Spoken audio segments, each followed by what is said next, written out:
শুনেছি কাক দিয়ে ভালো মোবাইল সারানো হয়, কিন্তু মোবাইলটা যে কি হয়ে গেল হাত থেকে পড়ে, কোনো আলো আসছে না। হ্যাঁ,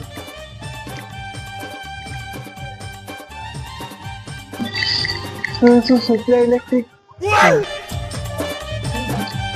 দাদা এখানে কি মোবাইল রিপেয়ারিং করা হয়? 250 টাকা দাম আছে। কি হয়েছে?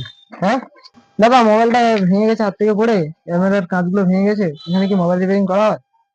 শোনো, এখানে মানে কি লেখা আছে? এখানে এখানে মোবাইল রিপেয়ারিং করা হয়। হয়তো হুম। তাহলে তুমি তো ঠিক জায়গায় এসছো। হয়ে যাবে, মোবাইল রিপেয়ারিং হয়ে যাবে।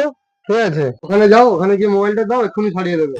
দাদা দেখো তো, কি সমস্যা? এটা কি সমস্যা? হাত থেকে পড়ে গেছে দাদা। হাত থেকে পড়ে গেছে? ডিসপ্লে ভেঙে গেছে এবং আর ক্যামেরা গ্লাসের। ও আচ্ছা আচ্ছা, ঠিক আছে, তুমি ওখানে দেখো, চেয়ারটা যে বসো, আমি দেখছি। ঠিক আছে।